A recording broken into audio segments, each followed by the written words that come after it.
Chào mừng anh em đã quay trở lại với bom thằn lằn số 81 nha. Hôm nay chúng tôi sẽ, mọi người biết gì không? Đó, hôm nay chúng tôi sẽ cắt lúa cho mọi người nha. Rồi chúng ta cùng đi thôi.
Hello mọi người nha.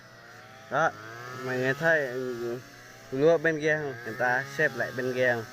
Để mình gửi lên trên kia này. Đấy. Giờ tôi đi lấy kia nha. Tôi với thằng em này đi lấy nha mọi người nha. Nha. Đi lấy lúa rồi gửi lên bờ chỗ xe của cắt kia đó.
Đây, đấy, mọi người thấy chưa này, tôi đã gửi qua này là để chỗ này rồi mấy chú qua đây chuyển lên xe kia nha mọi người.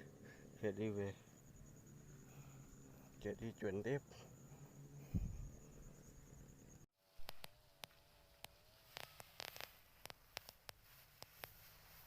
Giờ anh em chúng tôi đang xếp đây nha, xếp lúa nha, để gọn lên đây nha, rồi lấy cái bao rồi quấn lại đây cho nó khỏi rớt rớt ra nha mọi người. Đấy. Xe của mọi người, đây là xe của người ta ở đây, còn xe máy kia cũng là người ta. Đó, người ta chặt lúa, chặt lộn, chặt mía về về bán nha mọi người. Làng nhau đây nhiều mía lắm nha.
Hello mọi người nha, giờ chúng tôi đi lê lụa tiếp nha. Đó mọi người thấy không, mấy chú đang cùi lên bờ để xe công đồng nha.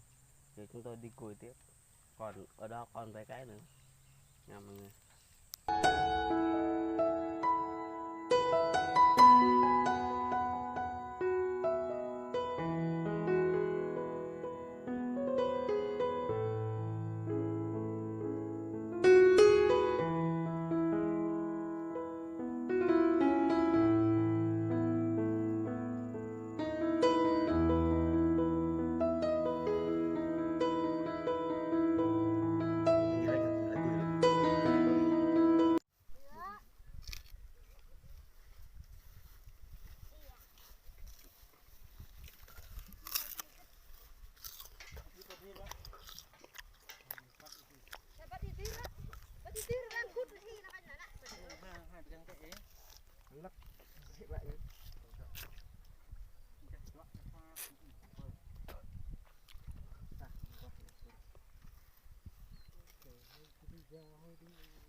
Đầu bữa chi đã haoวันนี้ไรnó có bằng gì năm nào?